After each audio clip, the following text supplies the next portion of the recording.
गुरुदेव, जिस बाप ने अपनी जान से भी प्यारी बेटी दी हो, जिस भाई ने अपनी हमजोली बहन दी हो, एक बहन ने अपनी परछाई दे दी हो, एक माँ ने जो दुनिया को सब कुछ दे सकती है बट अपनी संतान उस माँ ने अपनी बेटी दी हो, गुरुदेव फिर भी लोग आजकल की शादियों में काफी दहेज मांगते हैं और अगर मन मुताबिक दहेज नहीं मिले तो लड़की के साथ हिंसा तक कर देते हैं। गुरुदेव हम्म। इस पर भी थोड़ा प्रकाश डालेंगे तो सब लोगों की आंखें खुलेंगी। आप प्रकाश क्या डालना है? बात यह है कि जो अपनी बेटी को दे रहा है, तो मुझे तो लगता है कि जितनी उसकी सामर्थ्य होगी उठा नहीं रखेगा, जैसा हमने देखा है। क्योंकि कहीं तो पैदा हुए हैं परिवार में ही, और देखा है कि जितनी अपनी सामर्थ्य होती है, बाप, माँ और परिवार वो कर्जा लेके भी चाहता है, भले मांगो या ना मांगो, कि हम अच्छे से अच्छा अपनी बेटी का ब्याह करें, बारातियों का स्वागत करें। पर जब वर पक्ष के ये बात रख देते हैं कि इतने लाख या इतने, तो उस ममता भरे परिवार में विषमता पैदा हो जाती है कि इससे अच्छा है बेटी पैदा ना होती। ये जो आज गर्भ हत्याएं हमारी बहुत बड़े पाप की प्रवृत्ति बढ़ रही है, माताओं बहनों में भी, समाज में भी, तो उसका कहीं न कहीं काफ़ी दोष इस दहेज प्रथा पर है।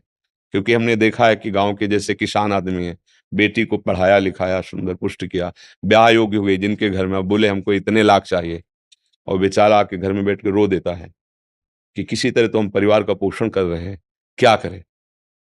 अब बेटी का ब्याह करना है, थोड़ा खान-पान हो रहा हो जिस घर में, थोड़ा लड़का अच्छा हो, और वो इतने लाख माँग रहे हैं, और अपनी खेती पूरी ज़मींदार के यहाँ रख देता है, और ब्याज पे ब्याज वो लगा, मतलब कितना उसको अब क्या सोचेगा पड़ोसी जो देखा दशा कि यार इससे अच्छा है मार दो। बुद्धि भ्रष्ट हो गई, दहेज प्रथा के भय से। अच्छा, कुछ ऐसे हम वहाँ थे निम्बुआ घाट, गंगा जी के किनारे भ्रमण करते, फतेहपुर जिले में है। तो ऐसे संतों के पास तो आते थे ना दर्शनार्थ या संभाषणार्थ, तो एक गृहस्थ ब्राह्मण परिवार के आते थे। तो अब जब मार्ग में चल रहे हैं तो कभी कोई न कोई बात तो हो ही जाती है भागवतिक, तो अपनी बेटी को लाए थे, तो यहाँ सब जली हुई थी ऐसे पूरे, ऐसे। इतना चेहरा ऐसे और सुंदर एकदम, और अच्छे तो वो जब आए तो दृष्टि तो जाती है ना जैसे ऐसे, तो वो भयावनी दृष्टि देखी तो उनका, इस बच्चे को क्या हो गया? तो उनका महाराज इसका ब्याह किया था, जितनी हमारी सामर्थ्य थी, जितना उन्होंने माँगा था, उतना दहेज दिया था। पर वो लोग, अब जो सुशील बच्ची थी, जब वो बता रहे थे तब उसके आँसू चल रहे थे, उस बच्ची के। तो बोले फिर भी उन्होंने माँग की, हमने फिर भी दोबारा जो हमसे बना दिया। बोले तिवारा हमारी बच्ची को चारपाई में बाँध करके आग लगा दी। चारपाई में बांधकर, और भगवान की लीला कि रस्सी का वो हिस्सा पहले टूटा जो ताकत लगा के उठने पर खुल जाए, वो पहले जला। जल रही थी वो भी, और भागी उस सीढ़ियों से चढ़ के उनके चाचा के घर में कूद गई। छप्पर होते हैं ना आँगन में, छप्पर के सारे जे नीचे कूद, ज्यों जलती उन्हें देखा तो कंबल आदि से ढका, और उनके पास बंदूक थी कि अब नहीं, अब ये मेरी बेटी हो गई, उन्हीं के परिवार, अगर किसी ने इधर आँख उठाई तो गोली मार देंगे। वो बोले हमें सूचना दी गई, हम अपनी बेटी को ले ऐसे। अब बोलो ये राक्षस हैं या मनुष्य हैं? वो बेटी ज़िंदगी, अब उसके अंतरात्मा में जो उनके प्रति भाव आएगा, वो उसे झेल नहीं पाएँगे, चाहे जितना। तो कई तरह से दहेज प्रथा से बहुत हानि है, और हमें लगता है कि अगर तुम्हें सुंदर सुशील कन्या मिल जाए, और उससे तुम्हारी वंश परंपरा, देशभक्ति, भगवत भक्ति, बुद्धिमान, ऐश्वर्यवान पुत्र पैदा हो, वो अच्छा, या उसको इस तरह से परिवार को क्लेश देना, उस बच्ची को क्लेश देना, या वो परिवार वाला बच्ची जिसके है, वो ये सोचने पर मजबूर हो जाए कि इससे तो अच्छा है कि हमारी बच्ची ना होती। तो ये दहेज प्रथा तो बहुत ही कहीं किसी भी तरह लाभदायक नहीं है। कहीं भी किसी भी, और जो इस तरह से दहेज लिया जाएगा, वो लिख लो और उस परिवार की जाँच कर लेना। कुछ वर्षों के बाद उस परिवार में ऐसा षड्यंत्र रचेगी माया कि शांति और सुख नहीं होगा। शांति सुख नहीं हो सकता। दूसरे को दुःख देकर, जलाकर, क्लेशित करके आज तक कभी कोई सुखी नहीं हुआ है। ये पक्की बात है। और सबसे प्रार्थना है कि बेटियों की भावना में उनका गर्भ की हत्या कर देना, इस ये समझ लो आपके पास कोई प्रायश्चित नहीं इस पाप से हटने का। अरे आप पढ़ने-लिखने दो। आजकल बहुत हमारे मतलब पढ़ाई-लिखाई, तो कहीं न कहीं वो कुछ ना कुछ करेंगी। अपने हिसाब से वो जीने लायक बुद्धि भगवान सबको दे देते हैं। हमें तो दिखाई दे रहा है कि बच्चियाँ बड़ी उन्नति में जा रही हैं, फोर्स में भी बच्चियाँ जा रही हैं, नहीं जा रही? तो ऐसा ना सोचिए कि बच्चे तो हमारा दुर्भाग्य है, ऐसा माता-पिता को नहीं।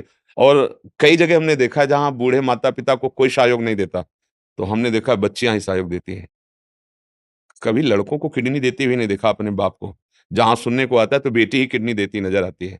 लड़के 4 हैं, हिस्सा बाँट लिए, अब वो एक-एक रोटी देने के लिए पड़े। वो भाग के भी जब माता-पिता बेटी के पास वही दुलार करती है, क्योंकि वो करुणामयी है ना, मातृ स्वरूप हृदय में विराजमान ना। अच्छा बेटी नहीं होगी तो बेटा आसमान से पैदा हो जाएगा क्या?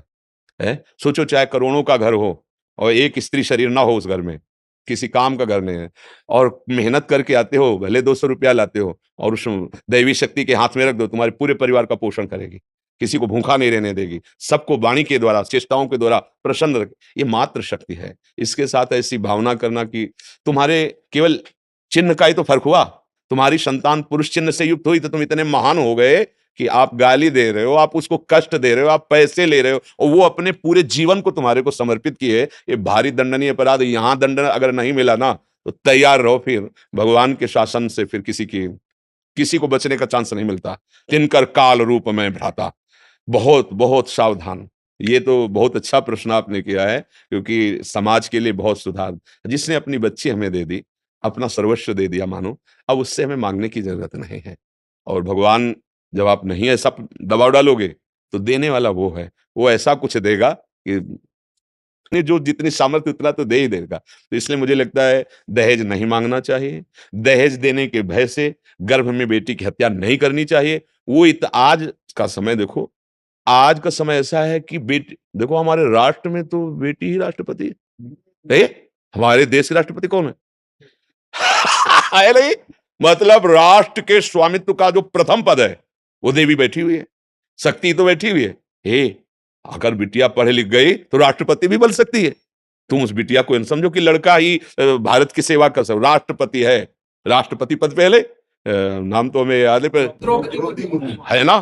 तो आप सोचो, देखो कितनी सुंदर बात। हमें लगता है दहेज प्रथा बहुत ही हानिकारक है, बहुत ही ये हमारे समाज का एक ऐसा रोग है जो बहुत पुराने से चला आ रहा है और इस रोग से ग्रसित होकर के बहुत लोग छिन्न-भिन्न हो जाते हैं, खिन्न हो जाते हैं, उदास हो जाते हैं। बेटी पक्ष के लिए उनके हृदय में अश्रद्धा पैदा हो जाती है कि अगर आज बेटी ना होती तो मैं ऐसा नहीं, बिल्कुल धैर्यपूर्वक चलो। भगवान ने सबके भाग्य की रचना की है और पढ़ लिख करके हमें लगता है कि कोई भी अच्छा सा जीवन जी सकता है। नहीं जी सकता? नौकरी करो, व्यापार करो। देखो माता-बहनें बहुत सी जगह उन्नति को प्राप्त हो रही है। आजकल तो बच्चे पढ़ते-पढ़ते ऐसी नौकरियां करने लगते हैं कि माता-पिता की भी सेवा करते हैं और जहां ब्याह हो उस पक्ष को भी संतुष्ट करने की सामर्थ्य उन्हीं बच्चियों में है। पैसे कमाने लगी है, तो पर दहेज लेने वाली भावनाओं का त्याग कर देना चाहिए। हाँ, सब नौजवान भाई समाज सुधारक बनो, व्यसन त्यागो, गंदी बातें, गंदी आदतें जो हमारे समाज में फैल रही, एक दूसरे मिल करके रोको। अगर आप रुके और एक मित्र को रोका, तो दूसरे को रोकने की सामर्थ्य रखता है।